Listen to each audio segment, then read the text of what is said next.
All right, and since we're at the top of the hour, I'll go ahead and get started if that's okay with everyone. We have limited time, and I want to make the best use of everyone's time as possible. So, hello to everyone who's joining us today. It's nice to see you, or the boxes anyway at the moment. I will say, just for logistical purposes, please feel free to, if you need to keep your cameras off for right now, that's fine. We're going to be doing a little bit of introduction section with slides, and then we'll be shifting into some hands-on activities towards the latter half of this session. And there will be a point sort of towards the end when I will ask you to turn your cameras back on so we can talk face to face, so to speak. But for right now, totally fine to keep your cameras off, just so that we all have the same expectations. So again, thank you for joining us today on this session on finding and leading great STEM activities. We are Becky Swanson and Anna O'Connor, my colleague, from the University of Nebraska-Lincoln, and we are with 4-H Youth Development. We are both former STEM educators ourselves, so we understand what it's like to be in classroom spaces and learning spaces and teaching kids. So we've been there. During this workshop today, we are planning on sharing with you a suite of resources that are available to you at no cost to help find and lead great STEM activities. And these are hosted on our three Click to Science websites. We refer to them as the Click websites. So we have Click to Computer Science, Click to Science, and Click to Engineering. All three websites contain both student-facing activities, also known as lesson plans, as well as activities to support program leaders or educators in teaching STEM to youth. And what we're going to do today is introduce you to the resources on all three sites, as well as dive into a short hands-on activity to help you get the feel of the type of STEM activities and teaching that we support at Click. We'll also share with you some other favorite resources that we like as we go through. So just a heads up that it won't just be all Click stuff. And we do partner with a number of other folks in terms of hosting their learning resources as well. So there's a lot to be found on these sites that are not necessarily coming directly from us, but we love them all. So since 2013, Click to Science PD has been providing professional development resources that are designed specifically to build high quality out of school time STEM programs by providing professional learning opportunities to help educators develop the skills that make STEM click. Hence the name. That is, we try to work towards helping youth experience and understand the science practices and develop their mindsets around engaging in STEM practices. Which sounds, not super fun, but I promise you it is really, really fun that way we frame it. So just so you know, the Click to Science website itself is organized around this framework of STEM-centered teaching practices. You can see the graphic for that on the bottom left of this slide here. This wheel, and each spoke of that wheel, if you want to go with that, is like a different STEM teaching practice. And on the website itself, you can actually click on each of those little wheels and they'll take you to student-focused learning activities or educator-focused resources to learn more about that particular skill set. So I just want to flag that that graphic is one of the great starting places on that website. Okay, Click to Computer Science, thanks Anne, was launched in 2021, so it's a little bit newer. It's a lot newer.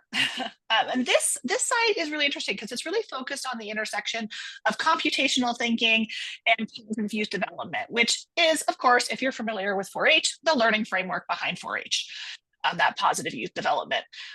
So the mission of this website really is to create and deliver learning experiences that prepare youth for to be creative, to lead and to find their full potential, but all through that lens of computer science. And we just wanted to note here that we've highlighted on those two graphics on the bottom, two of our really recently posted learning activities on the side here. So again, those are student-facing or youth-facing lesson plans, so to speak, or curricula. We have After School Math Plus, and then on the left, or on the right side, excuse me, is Data to the Rescue, Penguins Need Our Help, which I have not had the opportunity to teach myself, but I've heard is really fun. So highly recommended if you want to some fun ways of teaching computational thinking or computer science, or even just want to learn what that even means in an out of school time space. So that's a great place to head. All right. And why don't we move on? Yeah. Oh, and I just want to flag that Anne is putting the website links here in the chat as we go through, go along. And then you can also navigate between the three websites freely. They all link to each other very commonly. And again, I just want to acknowledge, especially for those who have joined us just now, that all these resources are free to you to use. And so please take advantage of them. So the third website, Click to Engineering, we launched just in 2022. So that's the newest of our three sites.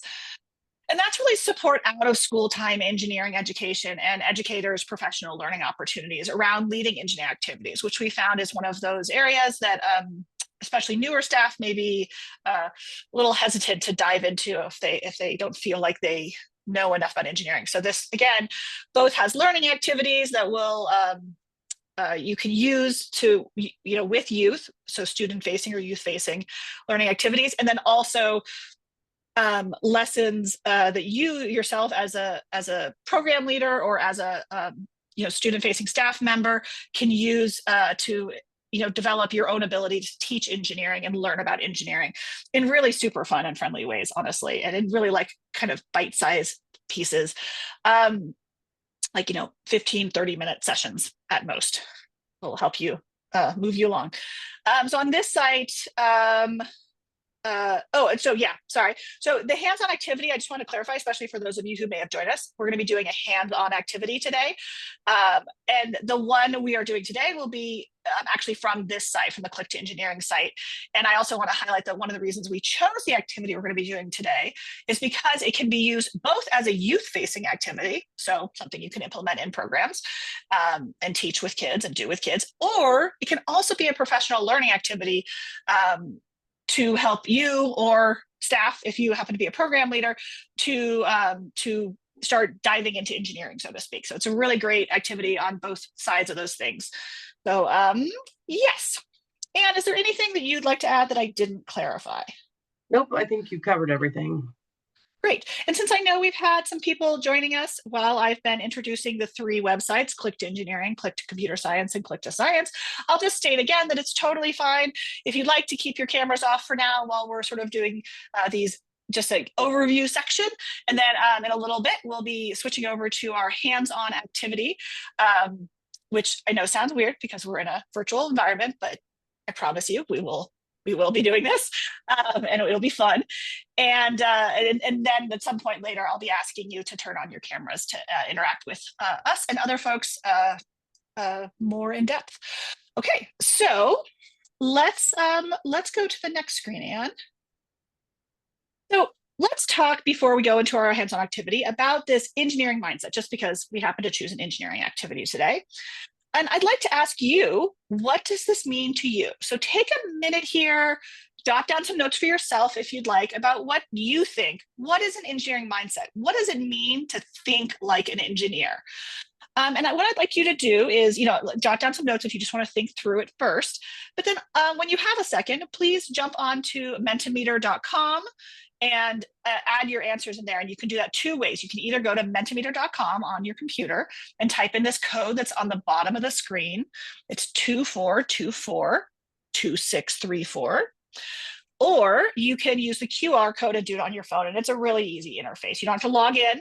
I'm not asking you to log in or download a new app or anything like that. Just hop on. It should show you a screen. It'll just ask you to enter a couple of words or phrases to answer this question.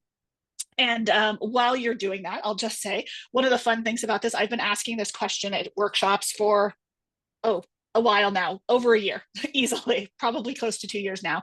And I've been having everyone add into the same one. And so this is kind of fun because I get to see, how these things build over a number of people over the years here. So it's kind of a fun thing to do and to see how your ideas overlap with others folks' ideas about what is the engineering mindset or think like an engineering mean to you.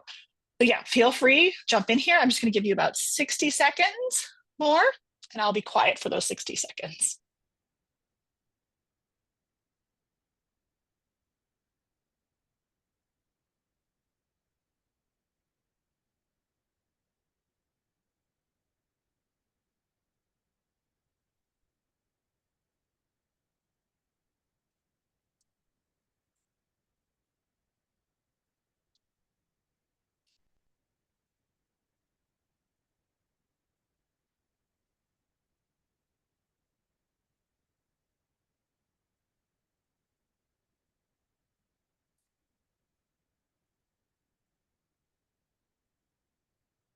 I'm going to give you about 15 more seconds to add yours. I do see people adding on to the Mentimeter as we're going here.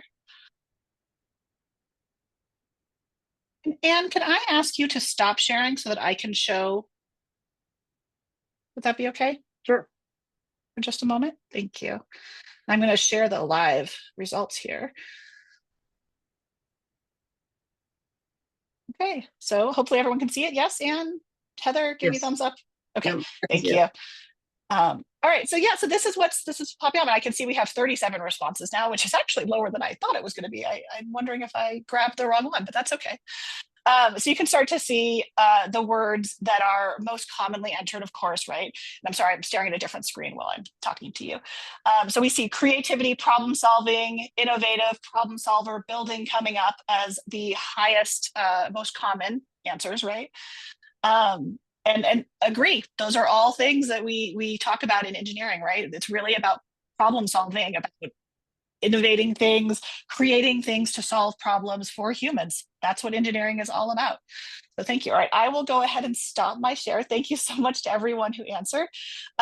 One of the things I'll do is I'll make sure that this gets on our slide and is hopefully with any shared things so you can see our results as well when we're done. All right, and you can go back to the slideshow. Thank you.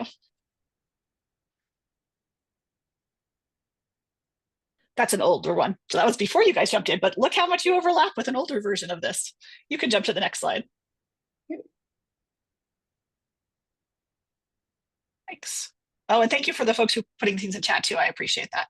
Okay, so I just wanted to highlight this, well, also a particular section of our Click to Engineering website, because Click to Engineering, and really engineering, is organized around these 10 practices for an engineering mindset. And I want to highlight that these, in this format, were developed by Dr. Christine Cunningham, who's a colleague of ours at the Boston Museum of Science. For those of you who may be familiar with EIE curriculum, Dr. Cunningham was the original spearhead on those ones. Although EIE is directed primarily at elementary school educators. So I highlight that because we're specifically talking about resources for teaching in out of school time. EIE is certainly an option. However, I will say that Dr. Cunningham and her team have more recently launched Youth Engineering Solutions, which also has excellent curriculum, both for in-school and out-of-school time. They refer to the out-of-school time as their enrichment curriculum. And one of Dr. Cunningham's team members, I believe, is presenting at this conference as well. So I highly recommend that you go and check out what they're presenting. And I can't remember which one it is. I'm so sorry. But one of the YES people. So you'll look for YES, Youth Engineering Solutions. Anyway, highly recommend them. Great curriculum. They're doing incredible work over there. So just for these 10 mindsets, right? I'm not going to read through them all. We're all adults, we can read. But these are some of the 10 things that we often look to support in youth while we're doing engineering, or often see being supported in youth while we're doing engineering, right? We want to help them develop this way of thinking that's creative, it's problem solving, that to help them figure out solutions to things. So one of the great things about these is that many of these practices are actually helpful across subject areas. So even if you're not teaching STEM, if you're teaching, or you're trying to support students around reading or math, right? Like working in teams, persisting and learning from failure. Those are skills those are just life skills. They just happen to be particularly salient in engineering. And so I just want to highlight that a lot of times doing these engineering projects can actually help support learners across other contexts as well.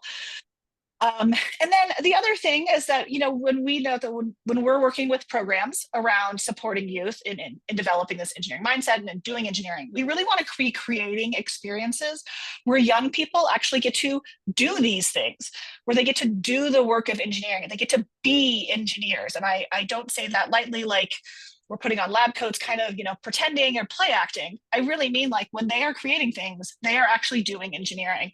And we want those to be authentic experiences in order for them to develop these skills. Okay, so just as a keep those mindset practices in, let's dive into our hands-on activity. So we are going to be designing a bear chair. And again, for those who may have joined us late, One of the reasons that Anna and I chose this particular activity is because it's both a great activity that an engineering activity you can do with youth in your classroom space. And I will say, I have done this with young kids all the way up through adults, like graduate students, adult teachers, right? Like beyond, like this is a really great like spanning, and you can tweak it to make it more appropriate for different age groups. You can make it harder, you can make it easier, you can change the materials, but it is a really great activity for this. And I'll just point out that this activity is found the like lesson plan, sort of more written out version, can be found on the Click to Engineering website underneath the Learning Activities tab. And Anne, who is awesome, will probably in about 2 seconds pull up the link and drop it into chat for you. I can see her working on it now. So just know that this can be found elsewhere. So here's what we're gonna do now. Are you going to build a bear chair today? That's up to you. I am acknowledging that not everyone like me may have stuffed animals sitting in their offices. That's me because I teach engineering. So I tend to have some of these random materials around. If you want to go so far as to build a chair for a stuffed animal, by all means, you go for it. I will wholeheartedly support that. If you don't have those materials on hand or are sort of multitasking, which I acknowledge is something that happens, it's fine to maybe just draw a design, and it's fine to just think along with it too as well. Okay, so I just want to acknowledge that we all have different levels of ability to engage here today, and I want to support you in all of those different levels. But so let me tell you a little bit about this bear chair, or chair for a bear, which I put in quotes because it's sort of a nickname we use, and I'll explain why it's a nickname that is not entirely accurate in a minute. The primary goal here is to design a chair for a stuffed animal to sit in comfortably. Okay? Pretty straightforward, right? Pretty straightforward challenge. Does it solve a real life problem? Maybe, maybe not. Depends on where you work. I worked for a zoo for many years, and so we used to have kids design places for animals to rest, which falls into the same category of, a place for an animal to sit comfortably. So we do use this in real life occasionally. So typically we want to start with a small, flexible, stuffed toy animal that's like about 6 inches tall.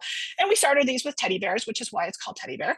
I didn't have a teddy bear on hand, which is a little embarrassing, honestly, today, but I do have this delightful little moose. This is an example. This is actually maybe even a little small and maybe even a little too bendy, but you can see how like it doesn't sit up straight on its own. That's a good characteristic to look for in stuffed animals. I will say, sorry, I'm not going to cuddle this now. I will say a lot of educators I've worked with like using Beanie Babies because they're easy to find. They're easy to, like, they're pretty cheap to buy these days. If you're buying especially used ones, go hit up a donation store, and you can get a whole supply of small stuffed animals for relatively cheap. So, and I will also say one of my favorite challenges for especially slightly older kids, like the upper elementary, even middle school range, is to start picking not bear-like animals, things like banana slugs or horses. This is a very weird seahorse, sorry. Or one of my favorites, a squid, which I literally have a chair sitting on my desk that I've built previously. So like really odd animals, or like I think I had kids design for unicorns, right? You can go nuts with the type of animal. And the reason I say that is not because the kids love them and they're different, though they are. It's because that layers on a challenge of what the chair has to look like or be to help that particular animal sit comfortably. Because I mean, really, does a banana slug sit? Questionably. So just, some layers. There's lots of other options to make it harder. I'll note that building materials, right? We generally use sort of your typical craft supplies, popsicle sticks, straws, paper, recyclables, miscellaneous household or classroom items. One of my chairs is built out of pencils because that's what I had around me. Legos, if you happen to have Legos or other kind of like classroom building materials, those can be used too, right? There's no really limit beyond what you have available to you and what you'd like the kids to have the chance to work with in terms of material. And then of course, connecting materials. If you're using Legos, you don't really need connecting materials. They connect to each other. But tape, binder clips, pipe cleaners, string, etc. I do not encourage glue because it's permanent and it makes it much harder to change the design. So hopefully that answers hopefully that's clear. If you have any questions about the materials, please drop them in chat. I'm happy to answer any questions about what materials you can use. And again, if you can build this in person, great. If you can't, it's fine to just design it. Um, I will, before I send you off to actually design for real or imaginary stuffed animals, I do want to explain the design criteria, which is a critical part of any engineering challenge. What does your chair need to be able to do in order to be considered a successful design, right? If we were building these in person, we would do a fit test. Does your toy fit comfortably in the chair? Can it sit without anybody holding it or touching it, right? Um, we would do a sit test. Does the chair keep your toy seated upright? So remember, like I said, with the moose, if without anything, the moose just falls down flat. Similarly, my banana slug will tip over, kind of funny. Go banana slugs. I went to UC Santa Cruz, so that's my alma mater. Um, and then, so yeah, does that sit test keep your toy seated comfortably and upright? And then the knee drop test. Does the chair without the toy in it need to, can it survive from a drop from like knee height with no pieces falling off?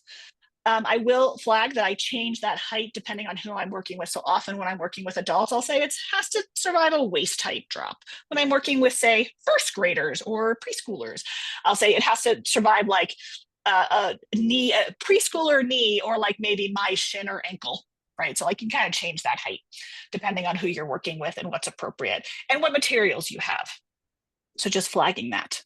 Okay, so we're ready to do some designing. So we're going to give you about 10 minutes here to find a stuffed animal or a picture of one online to design for.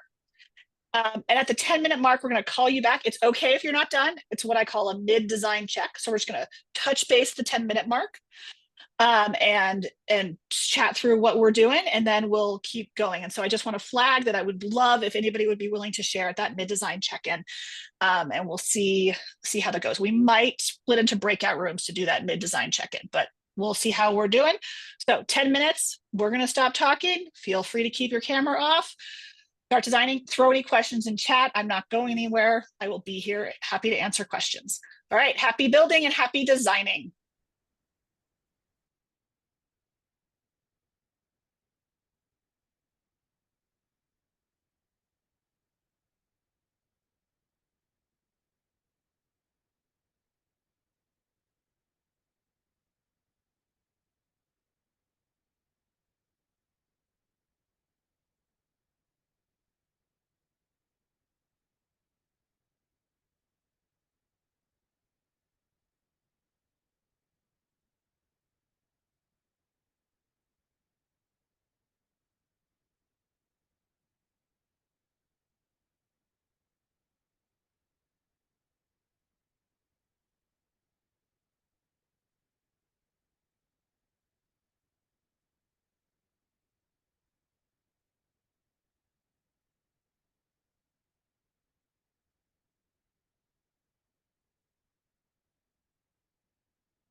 not to disrupt any creative juices, but I'm just flagging that we have about 1 minute left in our 10-minute kind of design time, build time. So find a good stopping point in the next 60 seconds or so, please. Pausing point, not stopping point. Pausing point.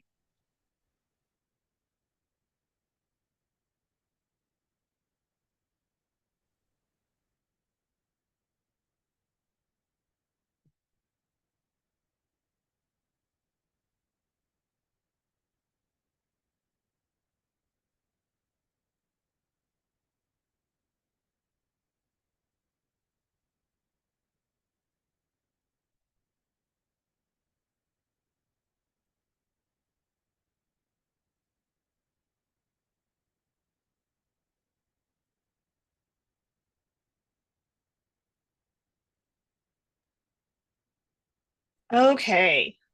So this is that part of the session where I said it would be great if you would mind sharing if anybody is and again, this is a mid-design share out, right? So in this one, we're not expecting us to have any kind of completed final project. That would be absurd in 10 minutes. But where you are, so here's what I would like you to share. What animal you chose to design for, where you are in your design, and what challenges you faced or what's going well. Okay. And I can remind you of those questions as we go. All right. So would anybody be willing to jump in and share where they are?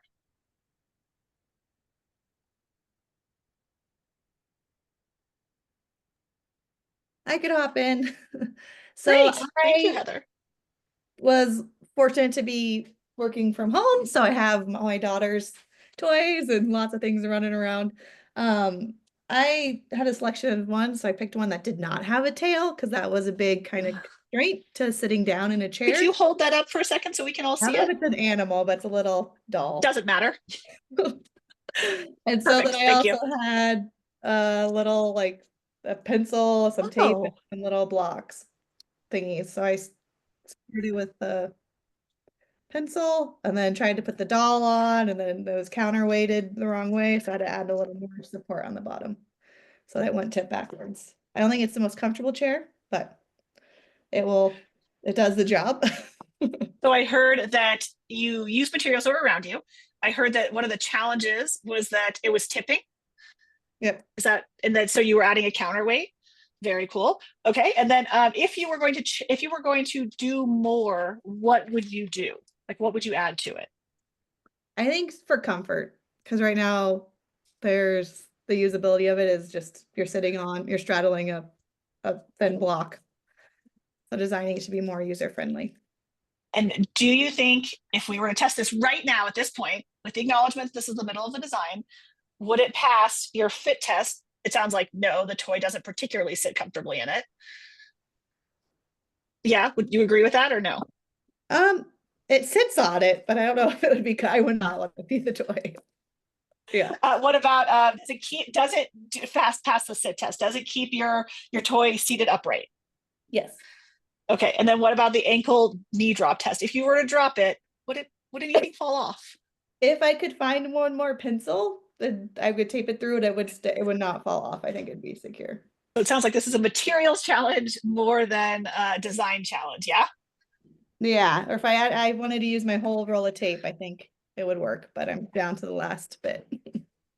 Again, fair, right? Like these are real restrictions in life, is that you have these like constraints around how many materials you have and what you have around you, right?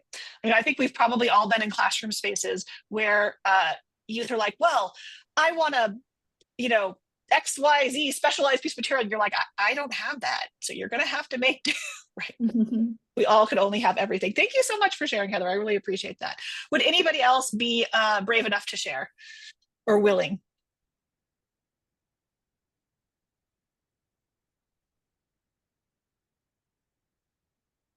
And it can just be a drawing. Drawings are okay if you happen to just draw a design.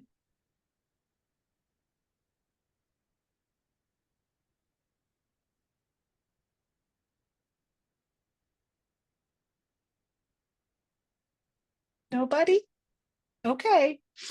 I have pretty good wait time because I'm a teacher. Here, I'll share one design that I made, which was a previous one, admittedly. Um, not from today. I believe I introduced you to my friend, the squid, which is one of my favorite random weird stuffed animals. And yes, arguably, why would a squid need a chair? But, they get eaten like everyone else. So this is the chair I designed for my squid. You can see it's more of a resting place. There's the said pencils because I literally built with whatever was on my desk. Which, by the way, I'm kind of missing my colored pencils because they've been in this for a while. And my thought was, given that it's a squid, it swims in, right? And has to be able to rest and then be covered from the top and then also to swim out. The squid is getting caught, which admittedly there would not be pencils for real squid, right? And then go squid out. So those are my thought processes when I was designing this. And challenges were definitely like, how does the squid get on it and off it? And the squid doesn't really sit upright. This, I will point out, does not survive the drop test. It almost always loses a pencil left and right. So I would need better attachments. I think I have, can't really see it from here, but there's like Scotch tape holding these pencils together, and I would definitely want better crossbars. It's also like pipe cleaners sparkly because that's what we had. So that is one of my designs. All right, I will give one more ask. Would anybody else like to share their design at this point?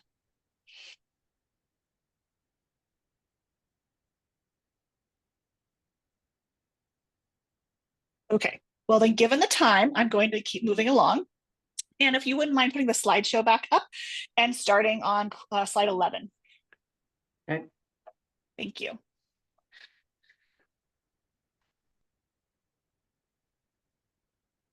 Next one. Yeah, there we go. Thank you. So if we were to be doing this in a classroom space or in a in-person space and had more time, because really you'd want to really do this justice, you'd want like 45 minutes-ish to an hour-ish. You can make it longer or shorter, but those are about the right amount of time. At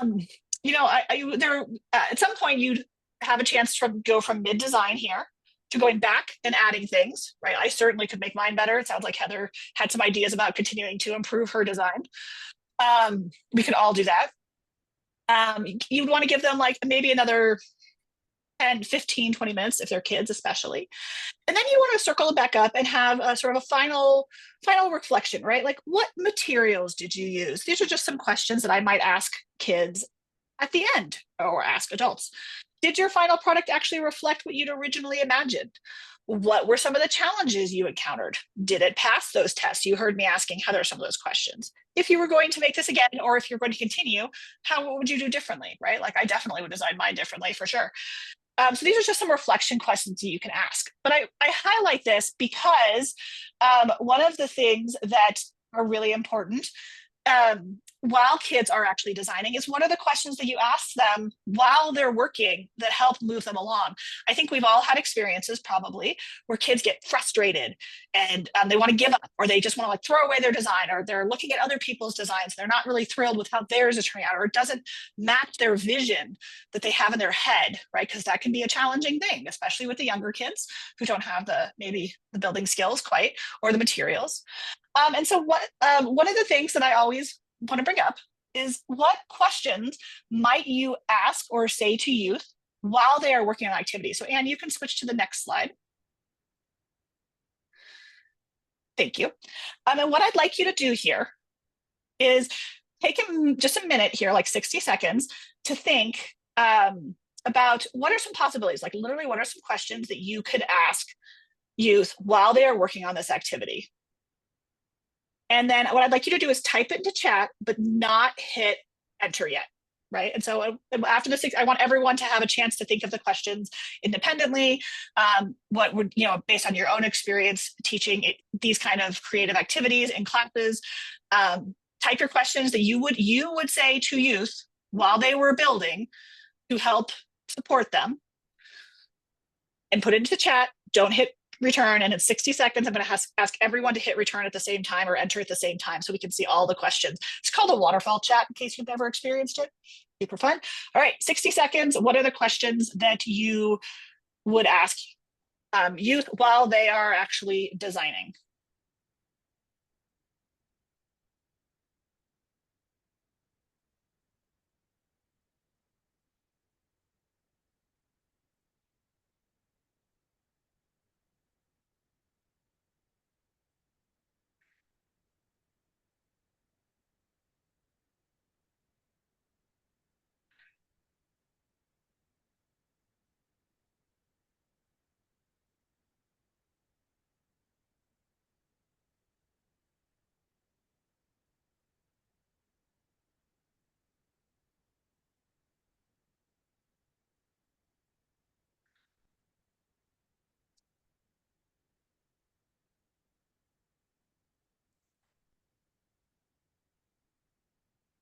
On my count, we've got about 20 seconds left.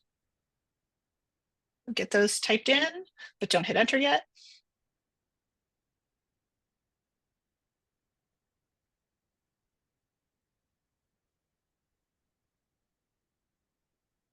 All right, 5, 4, 3, 2, 1. Go ahead and hit enter. Let's see what everyone typed.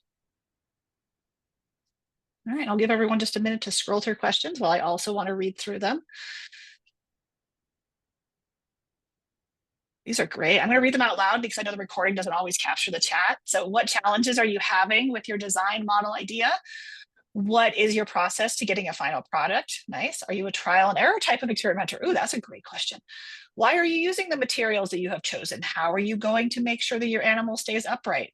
How can you make your design sturdy for the drop test? What are some other materials that you could use to make this bigger, faster, etc., whatever the challenge is? Have you tried suggested material? Tell me about your chair. Why did you use this material? Do you have enough supplies, the right supplies? What else might you need? Do you have everything you need to execute your vision? Have you changed anything about your initial design idea? Those are fantastic questions, everyone. I'm very, very impressed. So I will highlight that this is one of the things, this particular question is one of the things that I study. I'm in the middle of an NSF study on this specific topic. So admittedly, I was curious what you had to say. But in all of my years of training out of school time educators, I have found that these, what I refer to as back pocket questions, the questions you sort of naturally ask, are really, really great to have on hand and have in your mind in order to support youth so that we don't sort of delve into the more logistical side of questions and, that accidentally can end up constraining or impeding kids' progress. I highly recommend that if you see any questions that you like on this list, that you write them down so that you can have those for future use, because there were some phenomenal questions in that list. Bravo to all of you. Well done. I'm very, very impressed. All right. I'm also noting we have just about 5 minutes left. Heather, is that correct? Okay, great. So I want to make sure that you leave with some takeaways. I know I've thrown a lot at you and squished in a little activity all in this very small time slot. So I just want to highlight 5 resources that you can take back to your program or your profession and use right away. You can find on our websites, click to engineering, click to computer science, and click to science. PD, which Anne dropped in the chat, which I will also put up on the next screen, I think, too. You can find learning activities, and that's the phrase you want to look for. Those are like lesson plans that help you teach actual STEM to youth, like the bear chair challenge that we just did, bear chair. Another one, you can explore engineering practices so you yourself can learn more about engineering or STEM or computer science. On any of those websites. So a little content knowledge learning in any of those, go to the relevant site and then you can find them. In engineering, they're called learning blasts because at the time when we were developing it, we were working with Million Girls Moonshot and STEM Next. Thank you to them for helping us fund that development. So they're cutely themed. And then the other 2 websites, they're just called STEM Facilitation or some other similar name. In our blog section on each of the 3 websites, you can watch any of our recorded webinars. We keep them in the blog section and you can go back, this past year, the year before, and see any recorded webinar that we have. If you want to learn a little bit more in depth about this topic, if you watch things about engineering, you will see bear chair appear again. It's one of my favorites. You can also refresh, if you happen to be a program leader, you can refresh your staff's teaching practices with one of our training resources. We have actual training guides that you can implement in your staff meetings. And then finally, and this is one of our most popular options, on Better Kids Care, which is a website, I think Anne can probably drop that link in there for you. You can take a Click to Science module. I will say you can take them all for free.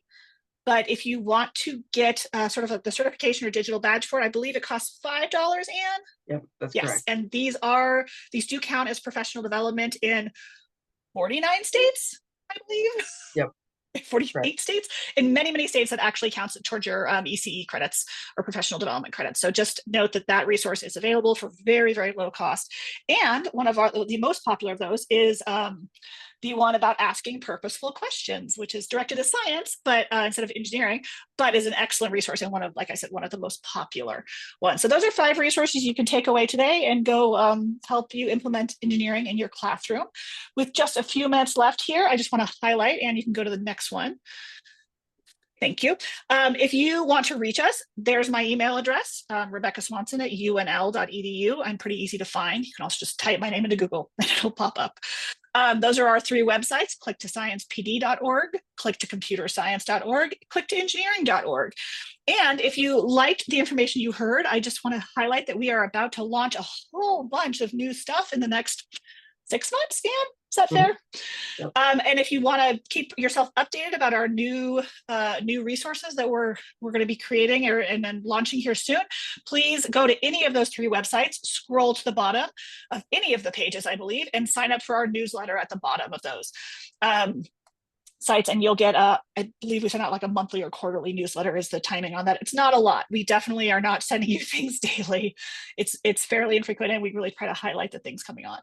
And then if you could please, in the last minute or so here, go to that QR code and answer a few questions to help give us some feedback about this workshop and if it's been useful to you.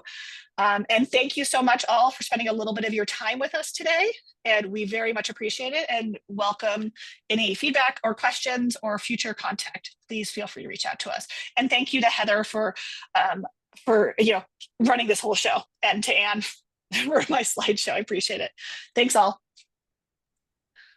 Thank you everyone for joining us today. And yeah, if you have free questions, please drop them in the chat or holler them out. And we look forward to seeing you tomorrow morning when we kick off again for the 2nd day of Ready STEM Go.